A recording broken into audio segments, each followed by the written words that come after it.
paper thin skin, held up longer than I was falling. Welcome to Center Stage, the documentary podcast. Each week, our group of intrepid researchers and music archivists dig through the record crates of the world, looking for that one artist to take center stage. Using a patent-pending algorithm and spirited debate, we pick one artist. Once that is settled, we invite that artist into Thunderlove Studio to chat with your hosts Keith R. Higgins and Jeff Calhoun. When we're lucky, they say yes. Our mission with Center Stage is simple: to make sure the recorded work of artists remains, or in some cases lands on, the cultural radar. We invite you to sit back and relax. Thank you for joining us.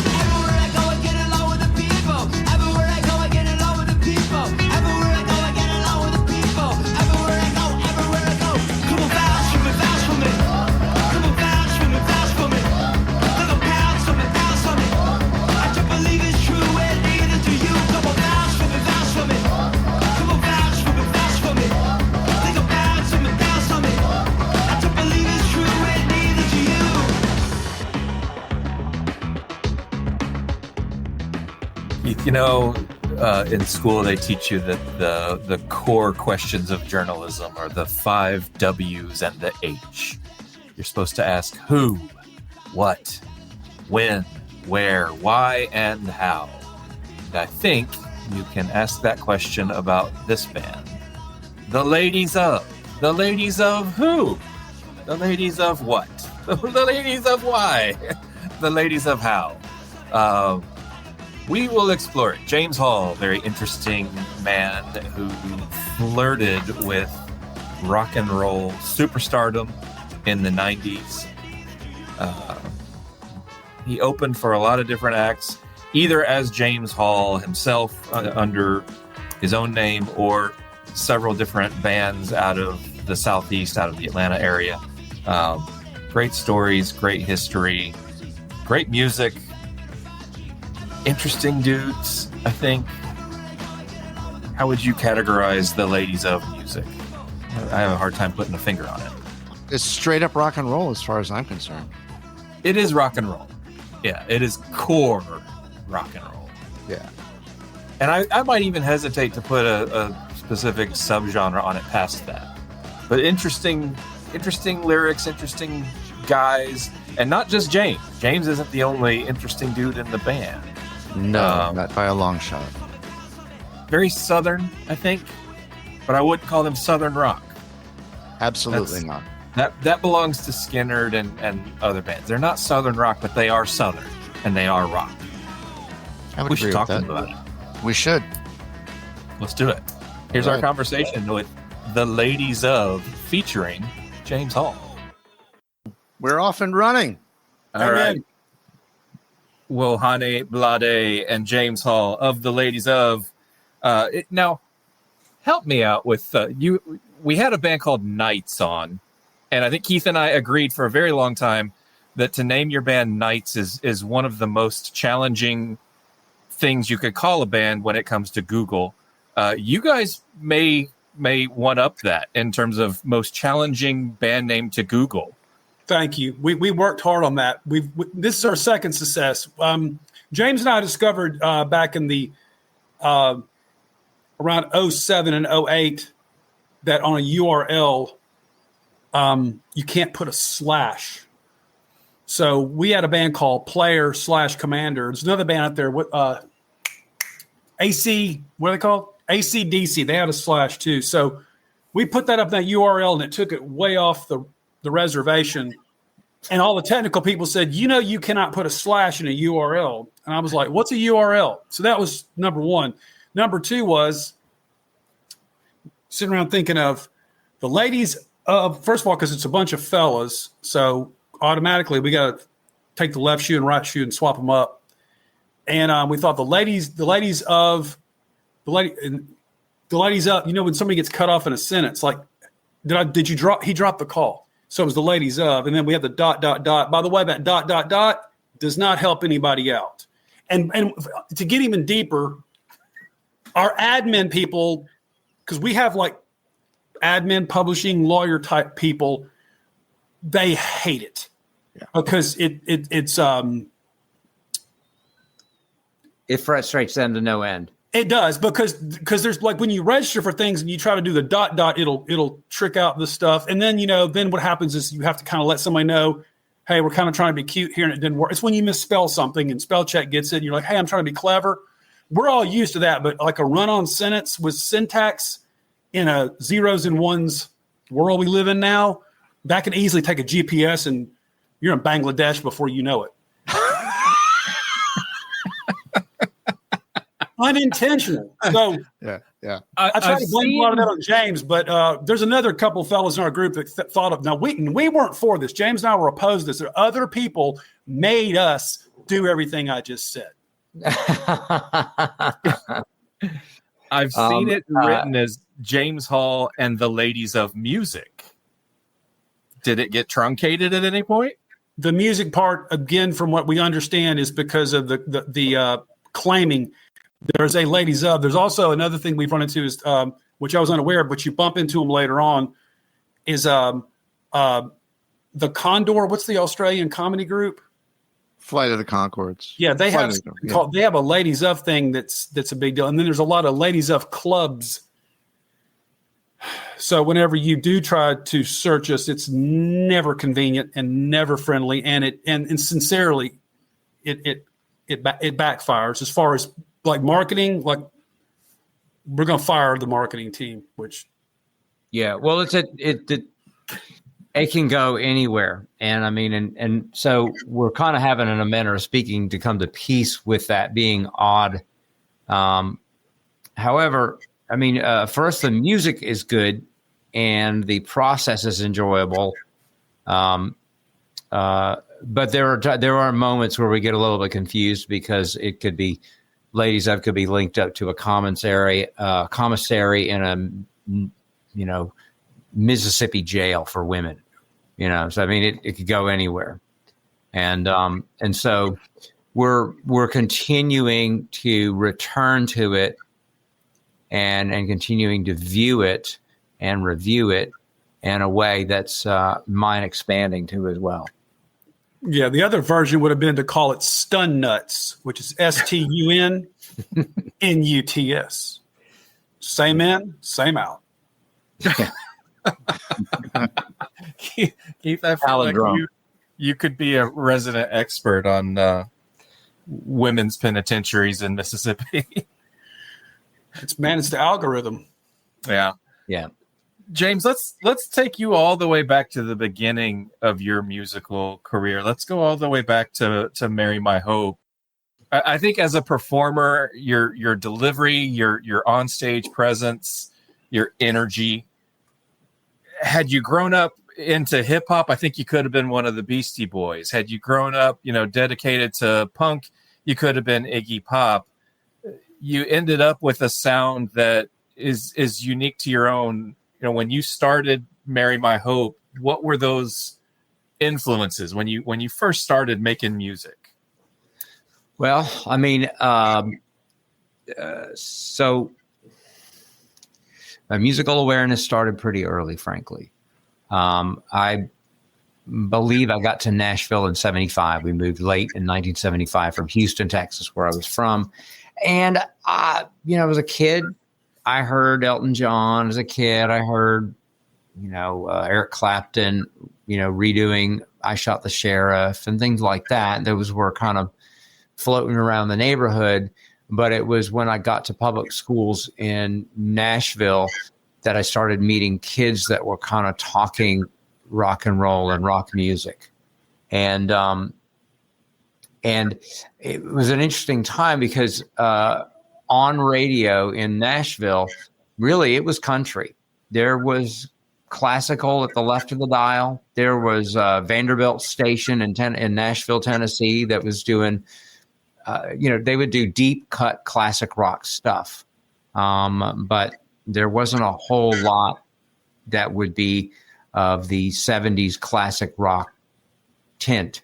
And but eventually I did get exposed to it as I was getting into middle school. And I discovered that my mom and dad had Beatles albums that they never listened to. I mean, since they had 3 kids by 1969, 1970. So, like, I think that their entertainment years were over. and we were all like we were barely 1 year apart. So it took me getting a little bit older to discover those records. And I remember talking with kids that were into hard rock and into harder rock and glam rock, and David Bowie, and Kiss, and talking with them about the Beatles. And they're like, it was like you got a pass. It was not considered to be like old or stupid or inane. The kids that I was talking to about, well, now they got these Beatles records. Like, oh, those are good. So that was kind of an interesting context to being a kid, you know, mom and dad's records, mom and dad's record collection. Is it good? They never played it for me. I heard Jim Croce, but they never played those records for me. And so I started pulling those records out, listening to those sides. And a lot of them were compilations of Beatles songs offered to the U.S. market. But I thought they were pretty cool. And then I took guitar lessons for a little while, but it wasn't until I got a little bit older that I got turned on to electric, and had a kid in the neighborhood who had older brothers and sisters who had a few electrics around, and started playing there. Now, what moved me? I got into classic rock in middle school. So that would be Zeppelin, Hendrix, those kind of artists. And let's not forget that those were, you know, about 10 years past their prime. But some of my peer group really went into like prog rock and Yes and Genesis and Return to Forever and Spyro Gyra and Al Di Meola.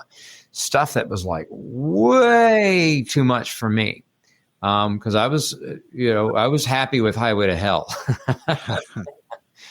and in fact, you know, Highway to Hell was really one of the first records that I could listen through. It was a little odd because the title track was E flat, and I had just a standard tune nylon string classical guitar that I was learning the stuff on.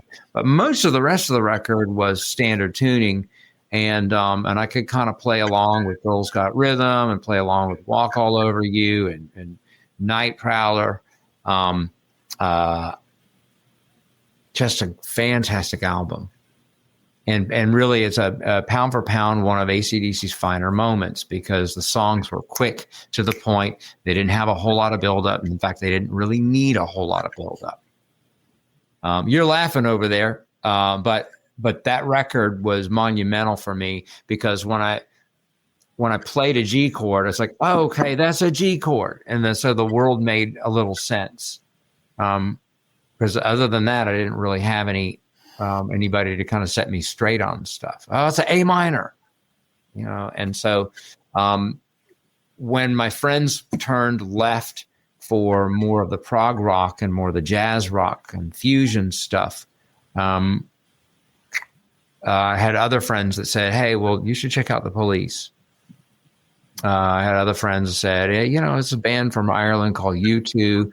They put out Under a Blood Red Sky. And that sounded pretty exciting to me too as well. And so those ones kind of picked up. And then I had other friends that were like, okay, well, if you listen to the Psychedelic Furs, yeah, wow, that's really good. That's a cool name. Echo and the Bunnymen, The Cure, Jesus and Mary Chain, The Smiths. And so, you know, right around 84, we had this big swamp of indie records from Britain that kind of came into the market. They weren't on the radio. They weren't on classic rock radio, but they were starting to enjoy some airtime on the college stations. And so, you know, it was the college radio more or less took over where I couldn't really go to Emerson, Lake and Palmer. And that's not to say that, I don't rate Emerson, Lake and Palmer, but for me, it was too much musical training. It was way beyond my wheelhouse. And so keeping it simple has been part of the thing that I really like and I kind of return to. Now, Mary My Hope is maybe across my years, probably as prog as I ever got. A song like Hourglass is, I go back and I wonder why it wasn't bigger.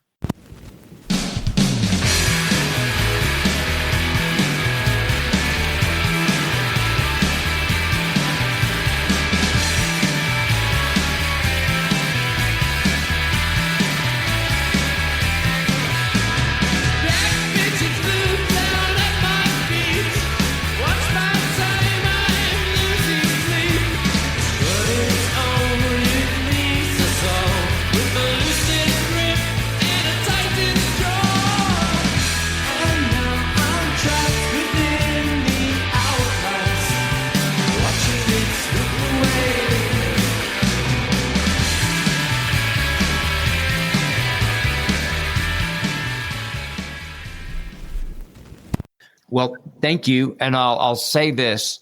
That band was my first dipping of a toe into collaborative work and really trying to kind of get somewhere by working with someone else. And that song was a fairly early song for Mary My Hope. But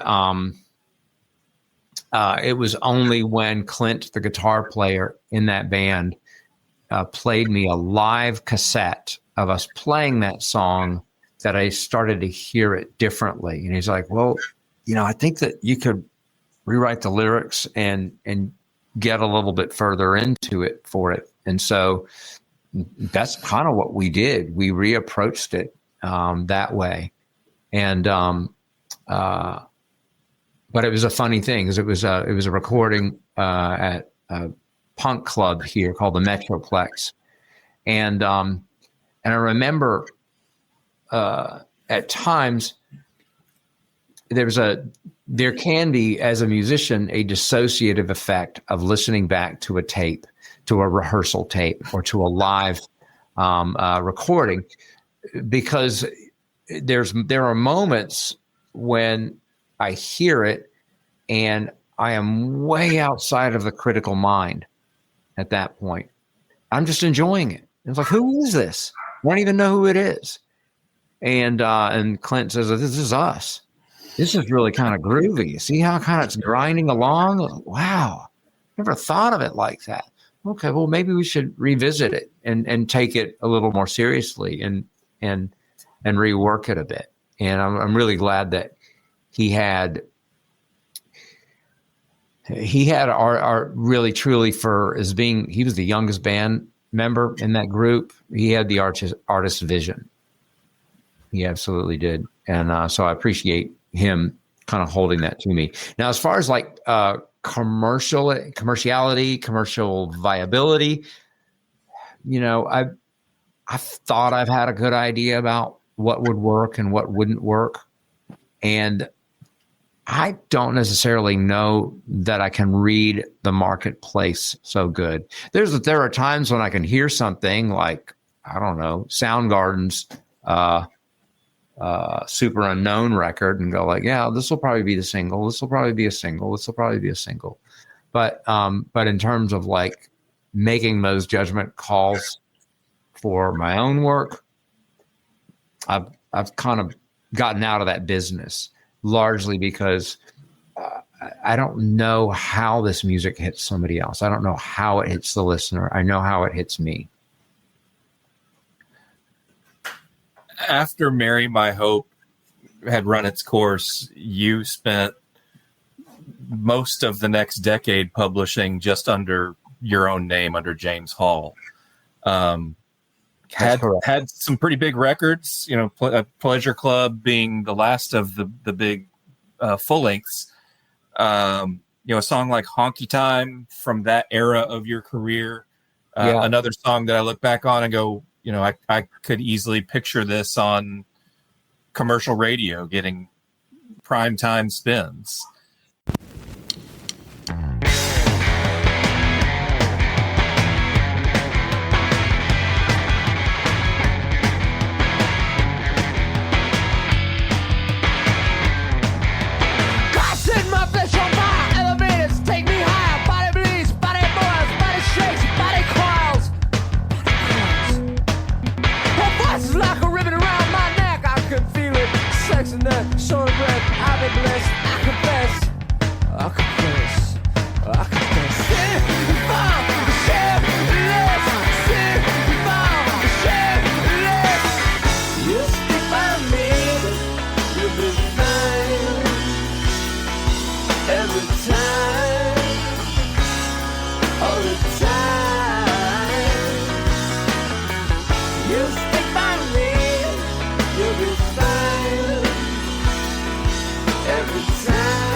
Tell me about the 1990 to 2000 and the James Hall solo records.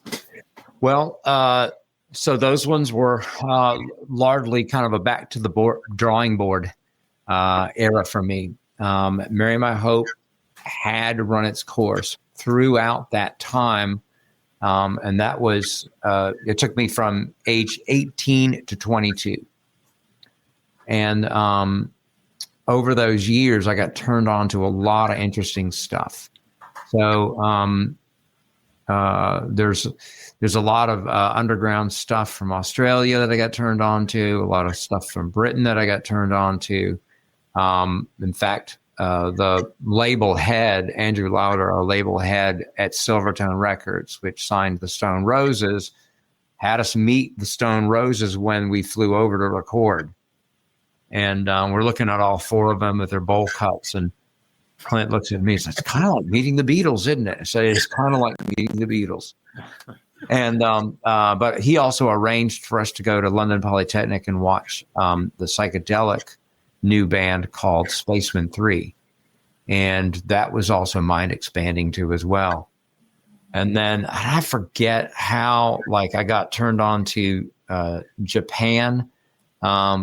And I heard, later stuff Japan, and I heard some earlier stuff Japan, but it was their second album that really just leapt out to me and kind of showed me how a band from Birmingham could take in disco and reggae and hip hop and funk and glam rock and kind of like work it all in and come up with something that was really pretty groovy, atmospheric, and cool.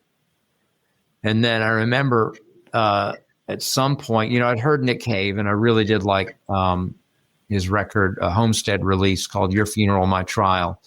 But boy, when somebody said, "Have you heard this?" and they played me Prayers on Fire and Mutiny in Heaven and all of this crazy birthday party stuff,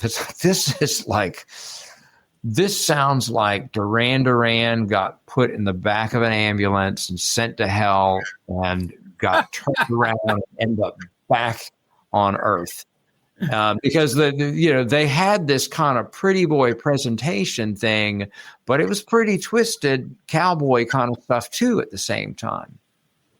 And so I really loved that. And I thought that I found that to be far more musical than a lot of the stuff that was coming out of the era of punk. And so that stuff influenced me too as well. But still, I can't deny that I had Zeppelin in my bloodstream too as well. I still had, a lot of Cream committed to memory. I still had just a bunch of different Yardbirds and things like that kind of going around in my mind. And so I was kind of one foot in noise and very well trained in Sonic Youth. I loved all of those records. And yet, on the other hand, was still in classic rock, still there, still very much there. And I don't think that would necessarily mean marketability. But I would say it was those musics both were inspiring to me. The edginess in classic rock, and also the edginess that was, because a lot of it. So the edginess in classic rock. Okay, well, it's not edgy. It's smooth. It's classic. It's good. It's put the beach blanket out and go to a barbecue or go to a summer fair. Well, for its time, it was damn edgy. For its time, because the recording technology was limited. It was edgy. Most of that shit you got live. You captured it live. And so there weren't, and then the post-punk that I dug and that I was into, Smiths notwithstanding, was also edgy too, but largely because they didn't have a lot of time. Right. And they may have had the technology available, but the clock's running. And so they had to kind of go in and record quickly. But both of those produced wonderfully cool results because it's a blending of the art with also the pop song. I don't know if that explains that era, but my scope got wider because like right before moving to New Orleans, a friend of mine played Free Your Mind and Your Ass Will Follow, which is Funkadelic's 1971 release. I was like, how is this possible? Because I thought Ann Arbor and Detroit were all about the Stooges. And so I had to kind of acknowledge that like there was a whole nother thing going on. And I remember being in a local bar in Tennessee when I would move back in with my mom and dad, and I was at a local bar there, and I heard Papa Don't Take No Mess Part 2. And I go to the bartender and like, who is this? And he says, you never heard James Brown before? And it was as if, yes, I've heard I Got You, I Feel Good. Heard it 1,000 times. You could barely go to a wedding without hearing it at a certain point in America. But I'd never heard that side of it. And to me, that those extended funk workouts were every bit as philosophically psychedelic as anything the Doors or the Byrds were doing. Moving consciousness through a different means. Believe it or not, next year we will celebrate a decade since the Ladies of Dead reference. That was 2016. Yes, indeed. This is, where we are in September of 2025, this moment. A lot to talk about in politics, a lot to talk about in war. Take me back to, and I will say, there's a certain gonzo element to the Ladies of that it never appears too dangerous or too serious. Let's talk about, I say assassination, you say genocide.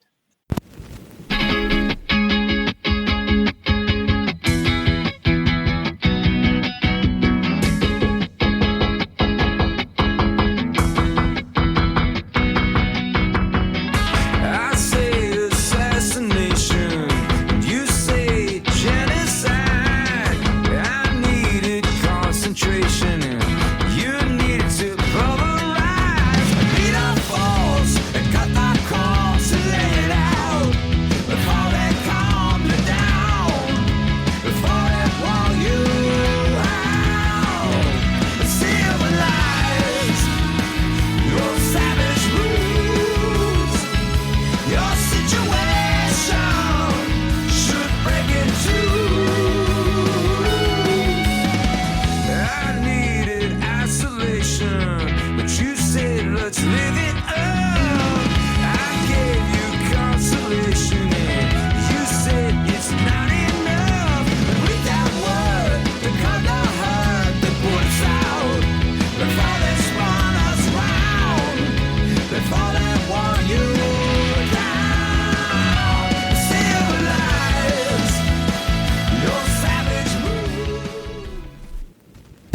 I will happily defer to Jim Troglin here because he was really like the guiding hand on that.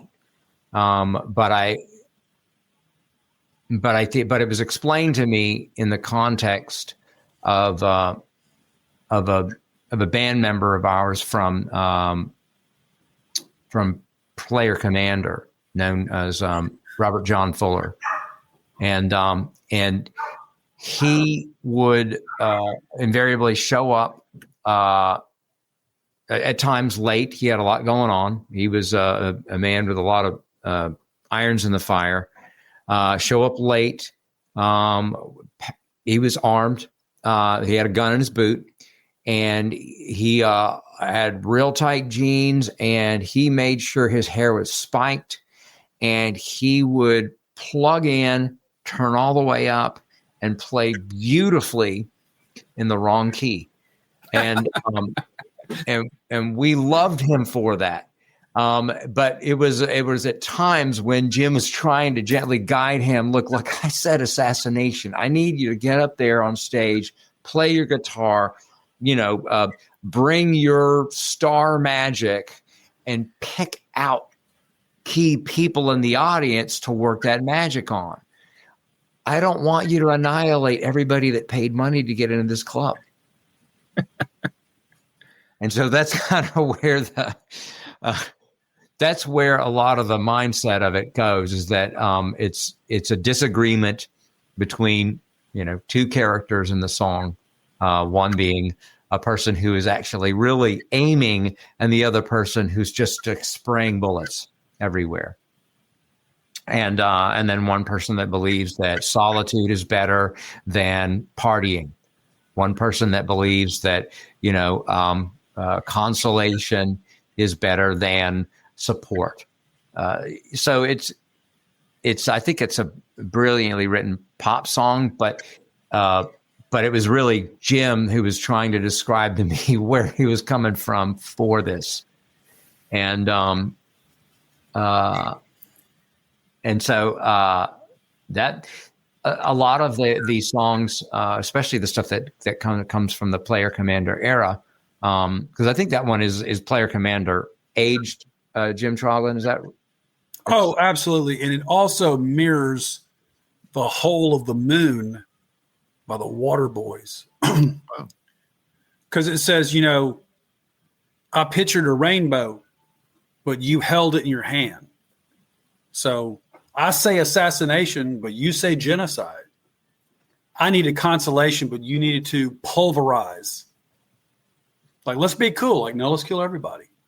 So it's kind of that Waterboy song. I always thought that was pretty brilliant because people talk about how you write a song, and there's rhythms.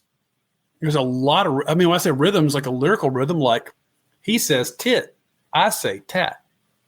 Yeah. Well, now we're off. Yeah. And that's called contrast. Or if you want to compare. Yeah. And then rhythmically, it's got the and that's the whole rhythm. And then just think about rhythmically, I'm always trying to think about the least amount of guitar it could be, like of course, then you got to stroke it like a big guitar god, which is kind of silly, but anybody want to do a remix of that? Boy, I think that could be popping because it's layered in there. It's just sweeping in its presentation. And then, of course, I love it.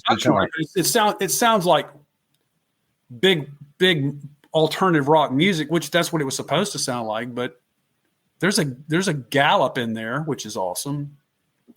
We love gallops. Disco gallop, the heavy metal gallop, the gallop, which is Bee Gees use that stuff sideways.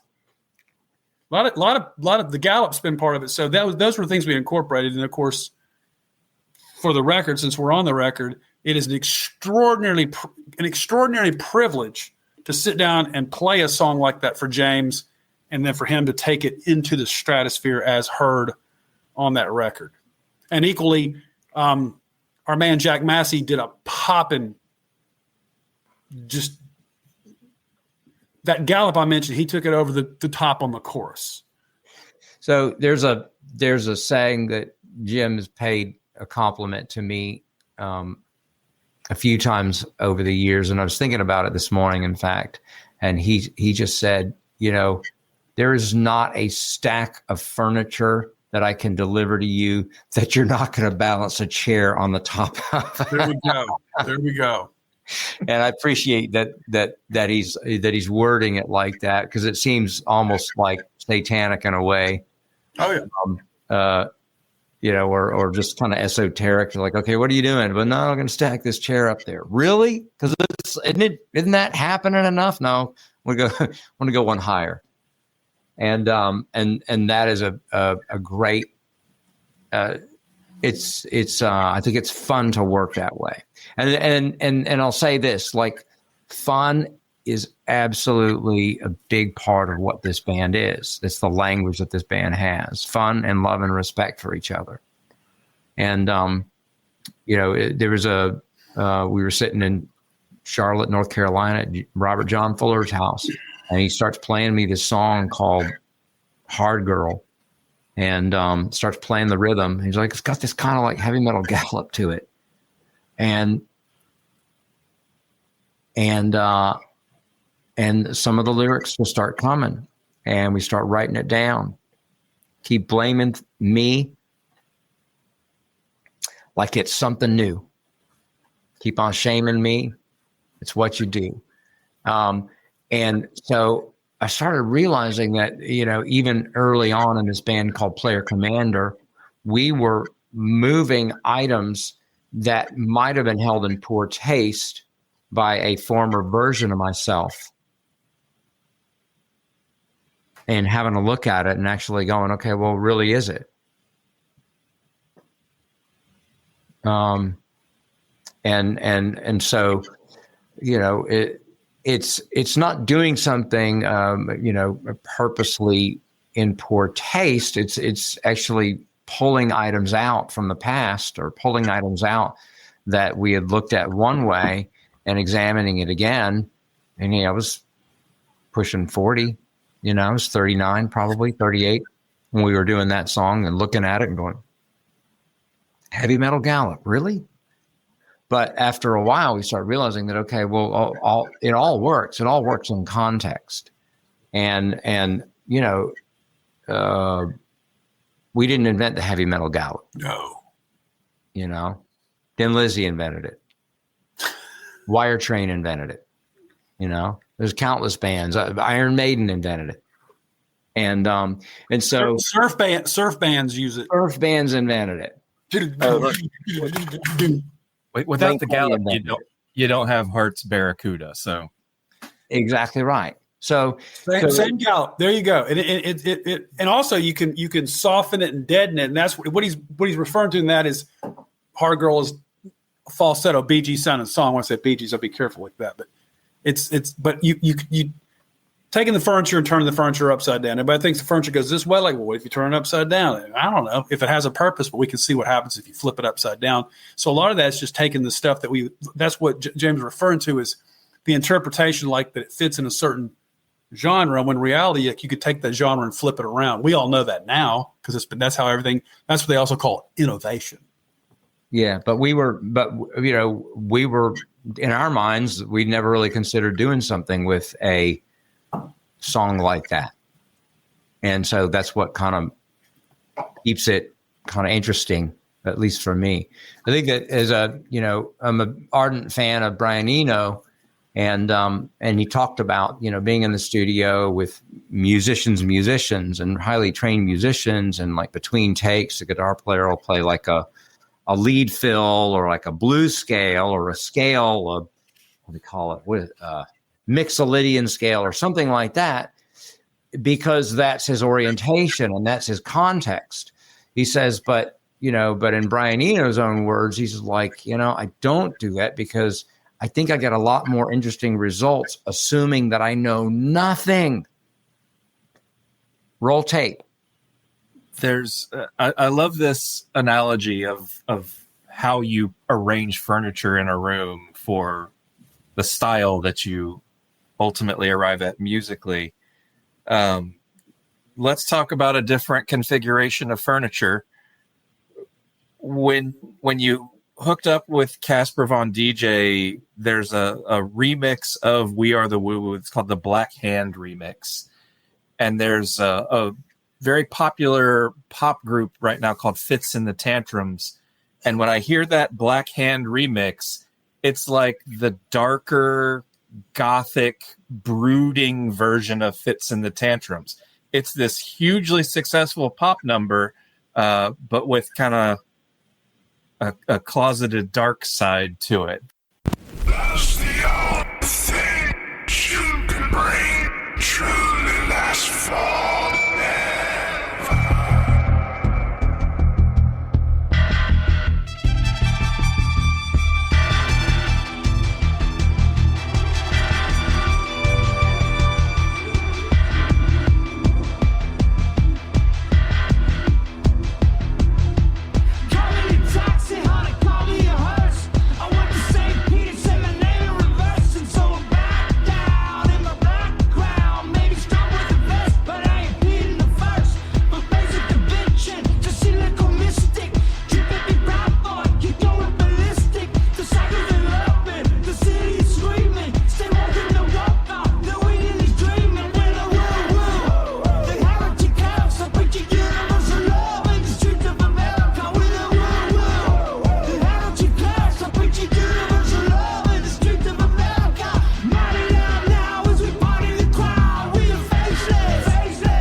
Tell me about how you got to partner with Casper Von DJ and how that remix of We Are the Woo Woo came about.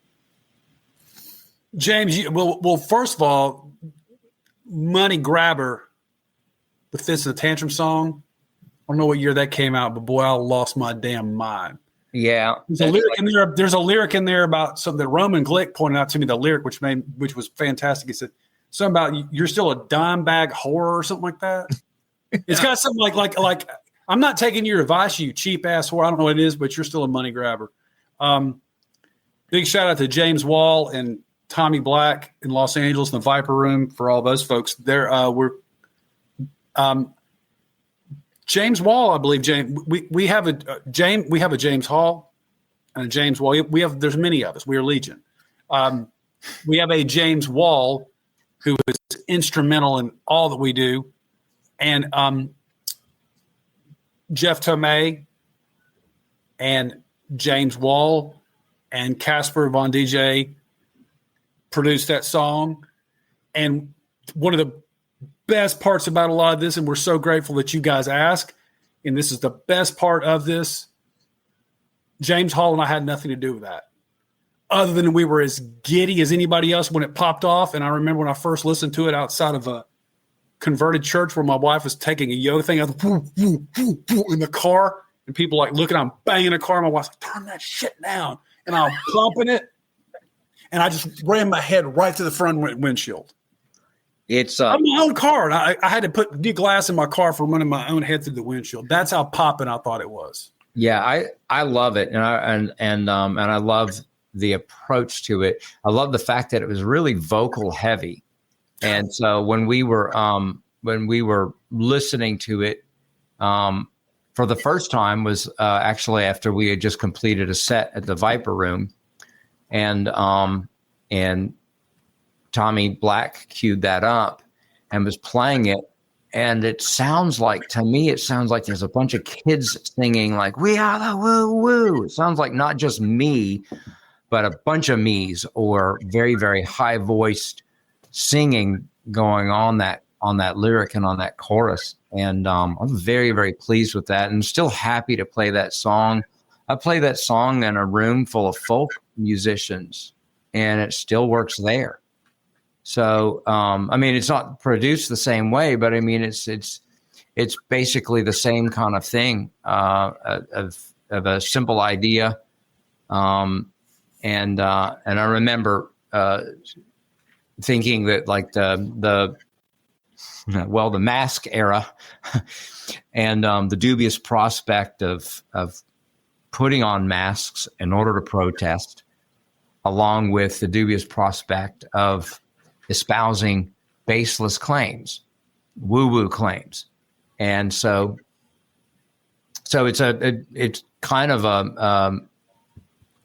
I'd say it's a snapshot of a time where you had a lot of confusion, a lot of fierce, I'll put it this way, maybe extreme behavior on kind of both sides of the courtroom, both sides of the spectrum. And it was, and the song is kind of getting caught up in it, getting caught up in the pageantry of it.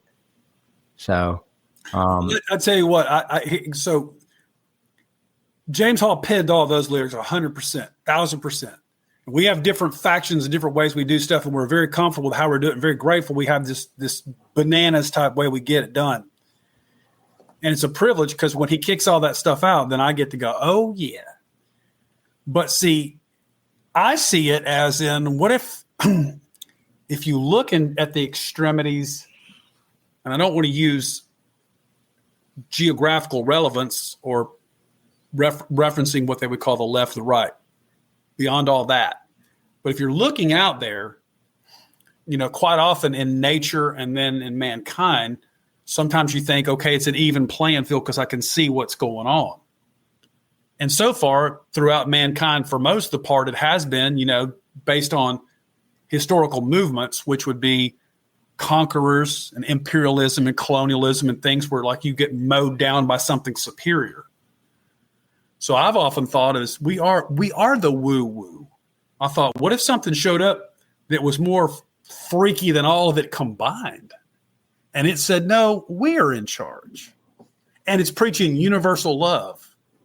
So I thought that'd be unique, which, by the way, takes us to the next level of like aliens. And by the way, we're not going to get into that. But what is it? Everybody thinks, okay, you got to get on the battlefield and you have to choose a side. What if a third party showed up? Yeah. And it was unhinged beyond anything either party, and then both parties were both of the other opposing factors were then split. They have them called factions, and they have that. I think that goes around the world with tribes, Kurds, Sunnis. It's not new. It's just, hey, what's the movie, the Ron Burgundy movie? What's that? Anchorman? Okay, remember the big battle? All the anchor guys start showing up, all the different newscaster guys. Well, hold on, Channel 6 is here. They want to fight. So anyway, throwing that in there is an extra, because the best part is people talk about how people interpret songs. See, that's how I interpret a song by the gentleman on the screen beside me. Is that's how I see it. And that could be crazy, or that could be my own valid opinion. I should just keep to myself. But that's how I hear the song. Yeah, that was a pretty fun song to work on, and and perhaps even you're touching on the lyric in the chorus, as because of course there's extreme behaviors on both on the spectrum. Extreme behavior. It's not moderated. It's way out of the norm, right? And that's not even really woo woo at that point. However, unconditional love is pretty fucking woo woo, and I think that unconditional love is perhaps something that the Brahmins were touching on when Alexander the Great, the fantastic Greek conqueror, refused to enter into India. He never crossed the Ganges River. There we go. He had never met a people that were not afraid to die and did not have love for gold. Now we're talking.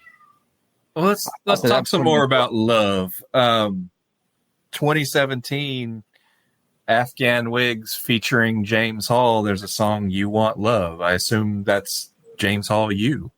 Yes, that is.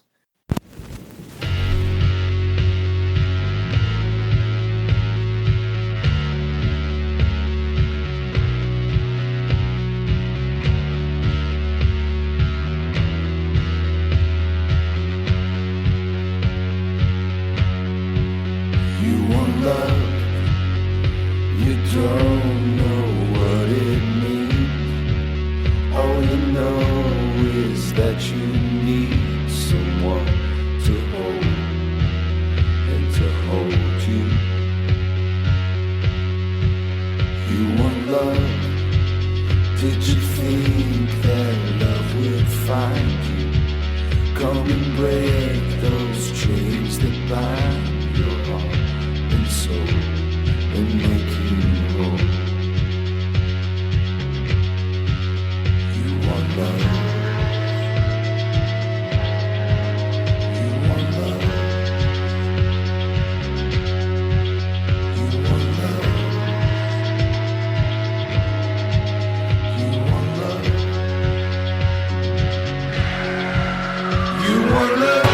You don't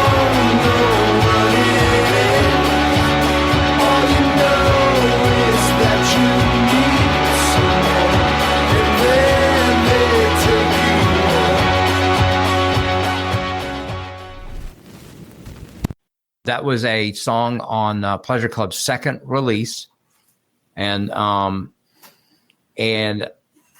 man, I consider myself lucky to be looking at a blank sheet of paper and kind of going, "You want love? You don't know what it means. All you know is that you need someone to hold and to hold you. And you want love, but you don't know what it is. All you know is that you meet someone and then they take you home." That was I was lucky, and I would refer to it that again and again over the years. There are times when I put the work in, and I put hard work into, writing a dumb song. Yeah, I do. I put hard work into writing a dumb song, but and then there are moments when it would appear that I can be direct, and a song can say everything it needs to say. Is it destiny? Is it blind love? Is it a bullet through your heart? It's a sad disease that divides us and keeps us all apart. And I think the only other thing I'd say about that is that it's got 80s influence to it, and 80s pop in it. I'll go so far to say as 80s R&B. I've listened to Billy Ocean's Caribbean Queen, and to me it sounds a lot like Billy Ocean's Caribbean Queen. But I think that the message, so far as being direct,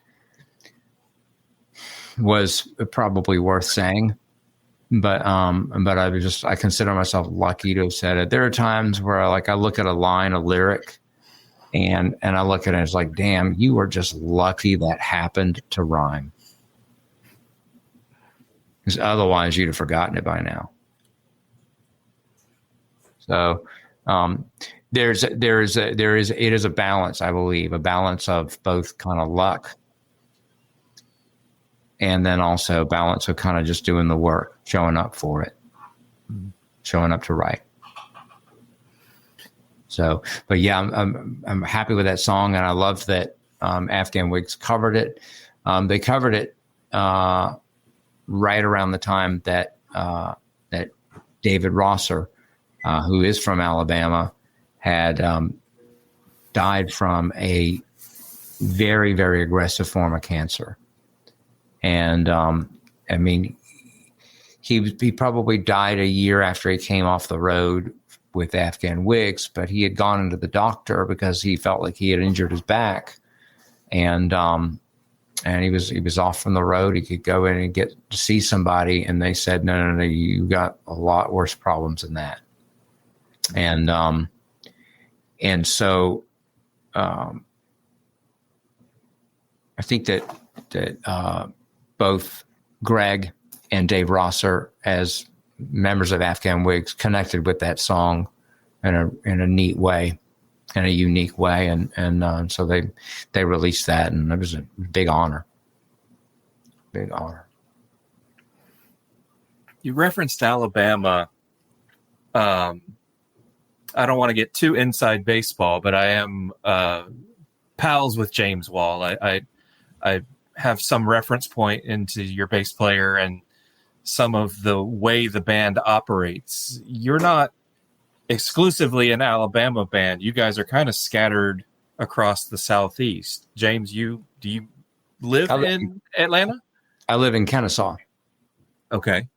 Yeah. So, in fact, I live right around the corner from our main studio where Jeff Tomei produces.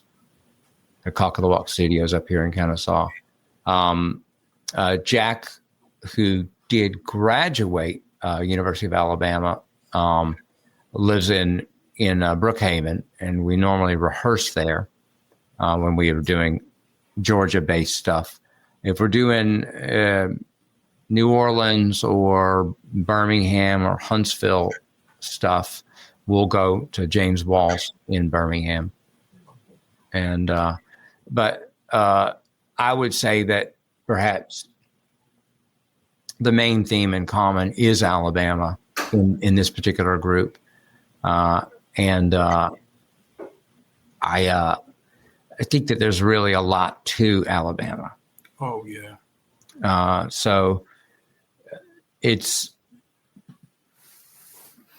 I mean, Georgia does have a Gulf South, but like not coastline quite like Alabama does. So if you think about it, Alabama's number one, like on the geography, like when you look at the map and stuff, like you break it down and the list they made, when they made the list, they put us at number one. Alabama's number one on the list. Yeah. Alphabetically. There's a lot of A's in Alabama. It's ALABAMA. That's pretty awesome. So that was most of the reason we decided to call Alabama home. It's just the vowels. That's ALABAMA. I mean, that's well, okay. Well, you think, okay, I got one for you guys. Create a new state. Name a new state. Name a new color. Now, here's the thing about counties. You can have Lowndes, Madison, Lincoln, Giles. I want something I want a Montana. You know what I mean? Or a Sacramento. Those are Sacramento. How do you get all that going on? So we figure, Georgia. And there's also a country over, if y'all don't even know, on the globe, over in the Middle East. It's called Georgia. They took it before that's taken. I know what the Georgia deal is. Get that shit out of here. It's Alabama. No, Alabama can only be Alabama. Alabama Messiah. Yeah. I mean, I'll be shocked if I get to Serbia and there's like, no, this is Alabama County. There we go. Alabama Parish. I don't think it's going to happen. And the other thing is like Alabama for geographically can mean a hell of a lot of different things. Ooh, yes. Huntsville and Florence, Fairhope, Mytilene, Montgomery, Mobile, both urban speak and also in like just kind of rural speak. It's like a bunch of different places. Truly. Tell me about Alabama Messiah. It feels like a song where maybe some of you are wearing your sports allegiances on your sleeve. Did I hear a Roll Tide in there?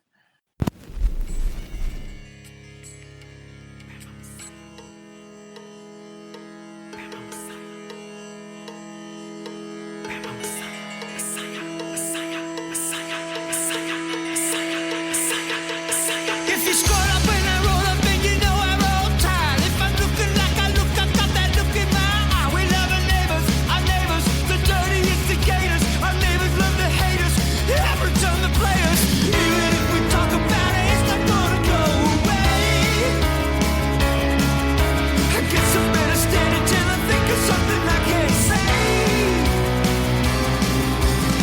Just when you thought we couldn't get any higher, here come the Alabama Messiah. Just when you thought we couldn't get any higher, here come the Alabama Messiah. Yes, she's speaking like she's tweaking, and she really got soul. High five, no doubt. Roll tide, roll. We love our neighbors, the dirty instigators. Our neighbors love the haters, every time they play us. yes, they can be taken that way, absolutely. But I mean, in 2025, Roll Tide can mean, hey, no, Roll Tide can be subtext for, I know we had an argument, but we're cool again. Roll Tide. It can mean so many different things in 2025. And I don't know another state in the union that has a saying quite like Roll Tide. Well, there's the darker side of it. And it's interesting to talk about it. And then it's interesting how any of this that gets out there can be torn apart. But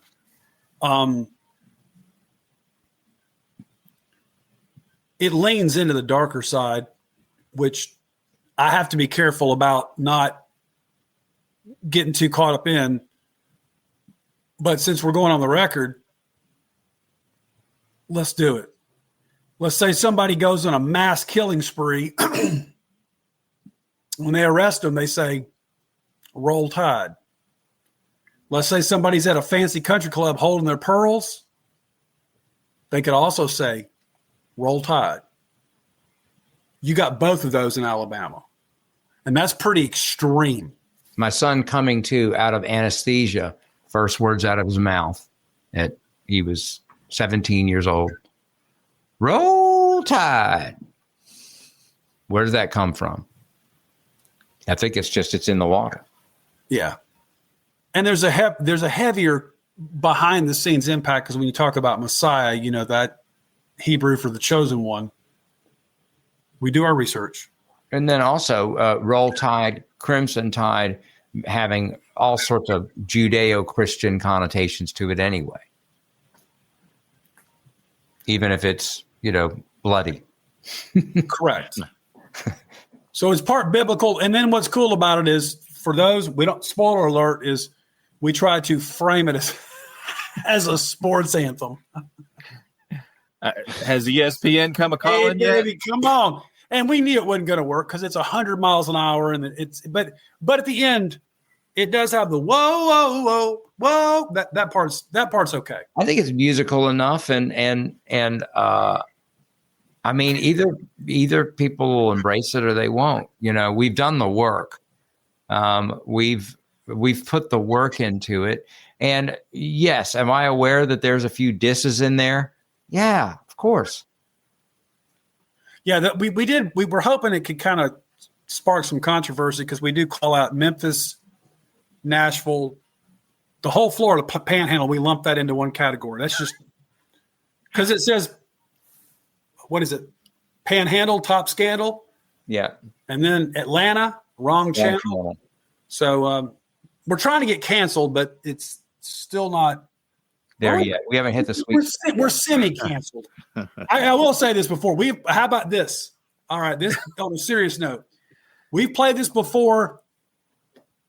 James, you know what I'm talking. We played this before one time in a place we shouldn't have played it, because the song, of course, stops. This is Roll Tide Roll. And boy, everybody was loving it.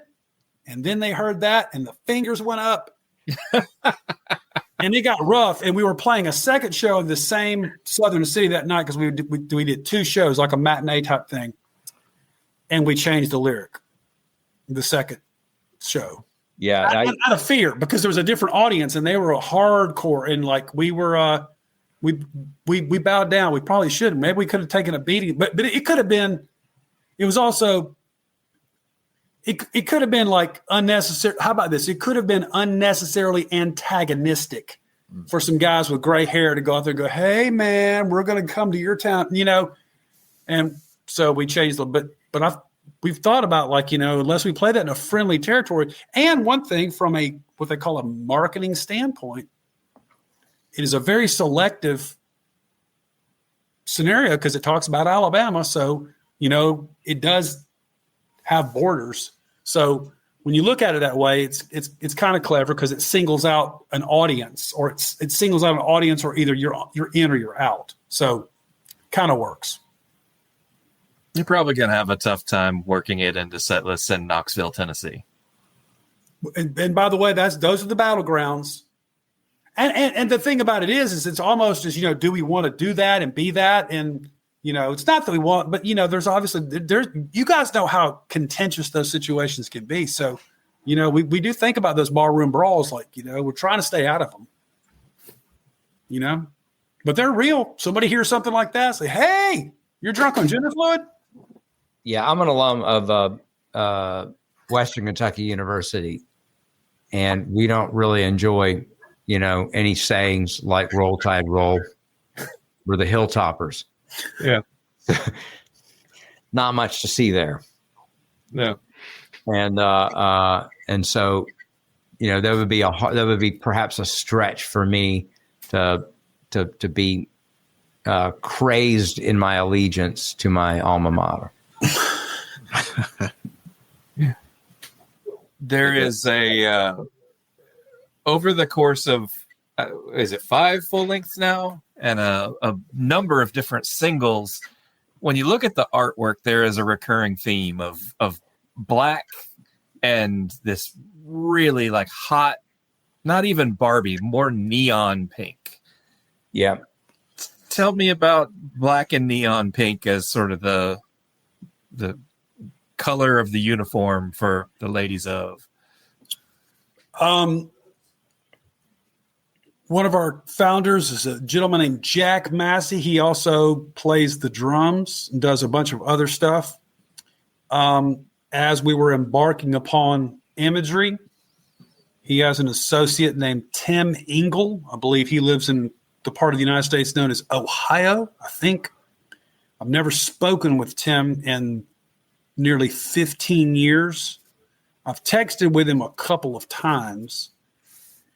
And sometimes Jack Massey has said, "Give me a little something to give Tim." Sometimes we just give Tim a song or a body of work, and he runs with it. And then every now and then we give him a few things. But all of those choices have been his, and they've been so consistently awesome that when they come, at least to me, or even with James, and as far as like some of the greater decisions, it's a band, but sometimes we just do stuff and there's not like a big group meeting, and there's not a lot of like democratic action. Sometimes it's like a task, like I just took out the garbage. We didn't have a big meeting about it. Yeah. So, and also there's a lot of trust here, which is people, and which is kind of cool. It's kind of like the Rolling Stones. When I found out that not all the Rolling Stones played on other songs, and like they didn't really care. They're like, "Hey, let's just get it done. Let's just do it." So, and James Wall is a respected graphic artist. Oh yes. And so, it does kind of pass through his filter, but for me, the kind of the black and fuchsia certainly calls to mind Elvis. Yes. It calls to mind early rock and roll, Little Richard, and then also it that's exactly where the Clash live record took their artwork from, was from Elvis.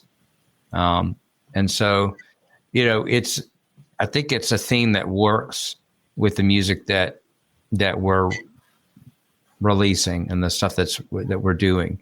It's got a dark element to it, and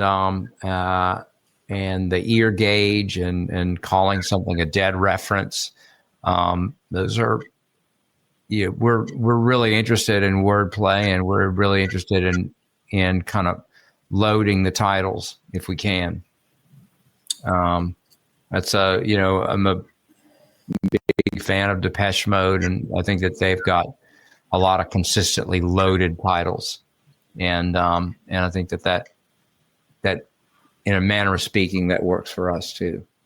But the big shout out for all of our artwork, 100% of it in regards to the albums, has Tim Engel. Tim Engel does all of our albums, and we're super grateful for that.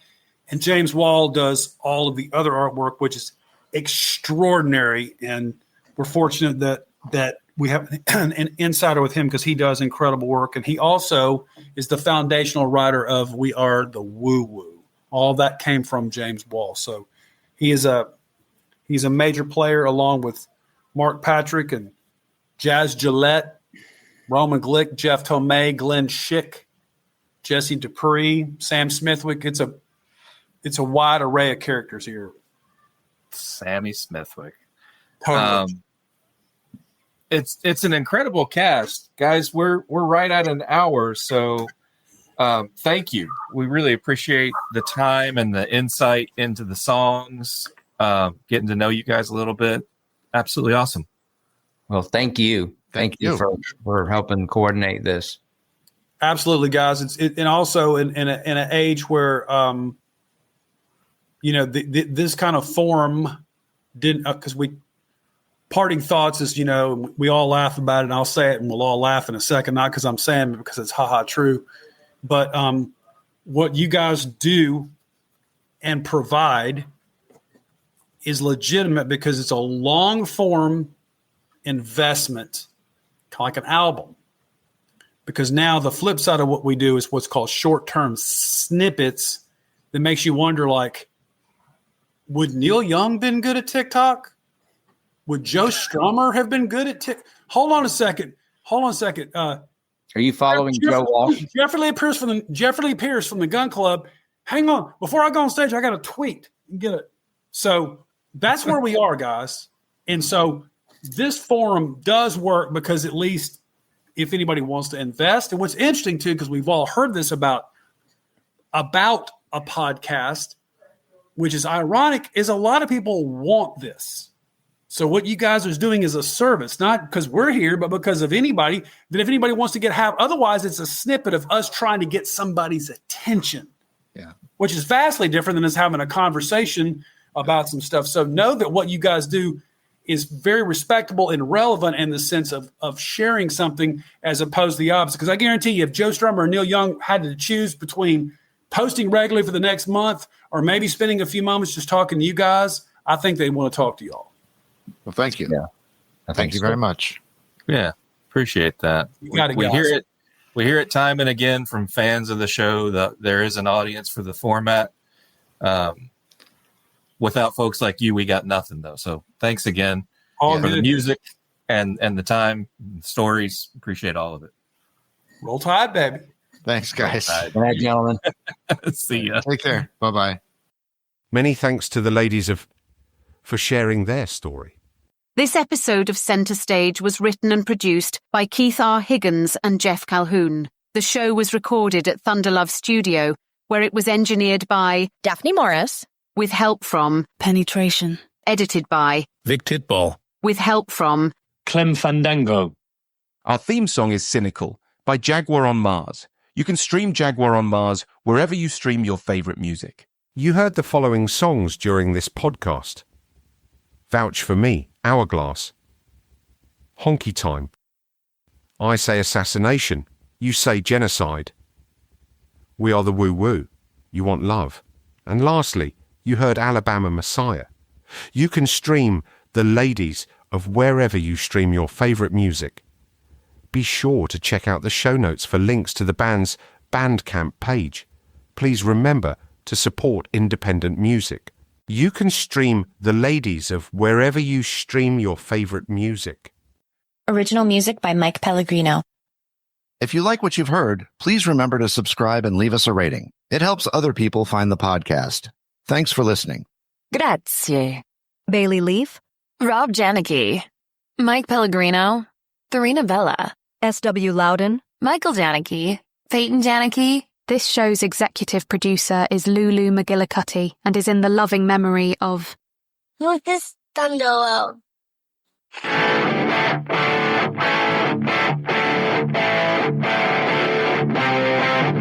And now, until we meet again next time, I remain as always obediently yours. Abandoned Albums is a production of Paw Print Media.